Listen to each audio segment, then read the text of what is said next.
in October, you guys had a cover of the US dollar, as I recall, shaped like a rocket ship going up, and the cover line was the envy of the world.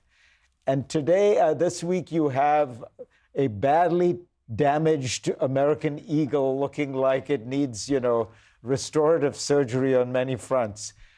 What has changed in this short period? Well, the administration has changed, and we have a new administration engaged in a revolutionary project to remake America's foreign policy, to completely transform its economy, to attack independent institutions, law firms, universities, the Federal Reserve Chairman. And that's led to massive shocks, a massive geopolitical shock, but most importantly, as Ken Griffin said, a dramatic economic shock in the form of the tariffs, a huge self-inflicted wound. And so suddenly the United States, from being an incredibly successful economy, which is what we were highlighting last year, has put these enormously self-inflicted wounds and is becoming a place where outsiders look and think, is this a credible economy? We can't predict what's going to happen tomorrow or the next day. Institutions, credibility, the rule of law, all the things that people took for granted in the US are now being questioned. And we have another huge number of days to go. So Ray, your Bridgewater, the firm you founded, put out a report a couple of days ago, and it says, it reflects what Zanny was saying and says that all of this produces huge risks. We expect a policy-induced slowdown, including a probability of a recession. The Fed is going to be less able to handle this, and so there are risks of stagflation, the combination of slow growth and inflation. U.S. corporates are under threat. There's exceptional risk to U.S. assets. Would you agree with that? Yeah, by and large, I'd agree with that. I don't think it covers what's going on. So let me just clarify. We have a problem with the debt. We have a problem with internal order, democracy as we know it, the system. We have a problem of a geopolitical order, rising power, challenging an existing power in that global environment. These things exist as the backdrop of this set of circumstances. Now there's been volatility. There's been, yes, in my opinion. I guess what I'm trying to get at is you seem to be reluctant to comment directly. No, I'll comment directly. What are the effects of the Trump administration's policies in the last 100 days economically? The effects of those policies economically is to bring to the surface issues about the polarity that exists.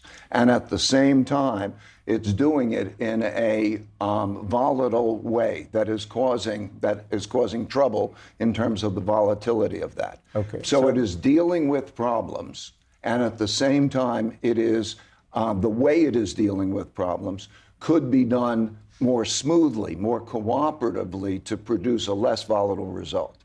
Zanny, let me ask you. You said we're still not out of the woods, and is because many of these tariffs have just been paused. You're talking about negotiating with dozens and dozens of countries simultaneously. Assume the best case scenario that they get a bunch of trade deals with most of these countries. I want to keep China for later. You still are at a situation where tariffs will be much higher, right? I mean, American tariffs were around 2.5%. I don't know where they will end up, but they're clearly going to be somewhere between 10 and 20% now. So does that itself, I mean, that alone changes the economic outlook, correct? Yeah, absolutely. I mean, this has been the single biggest tariff increase in history. The US tariffs, as you say, were around 2%. They went above 20%. They're well above 20% now. It's a tenfold increase. And Ray is an expert on long-term economic trends. And I agree with him. There are fundamental challenges facing the US, particularly the size of the budget deficit. But what I think is undisputable is that this administration has chosen an economic course, this enormous increase in tariffs, which pretty much every economist will tell you is completely self-defeating. Whatever you hear, this is a tax on consumers. It's likely to push the economy into recession. But more important than that is that it is eroding investors' faith in the dollar. And the dollar is the absolute basis of the global financial system. US treasuries are the safest of safe assets. And what we've seen right now is that in the last few weeks is that investors are worrying about US assets because you're seeing the stock market fall, you're seeing bond yields rise, bond prices fall, and the dollar fall. And that kind of simultaneous falling of pretty much every asset is something that you can see in emerging markets when they have a crisis.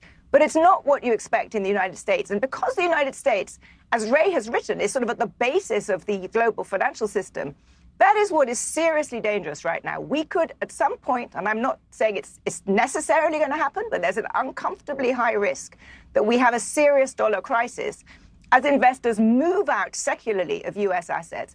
And that would be catastrophic, even worse than the impact of this enormous tariff increase.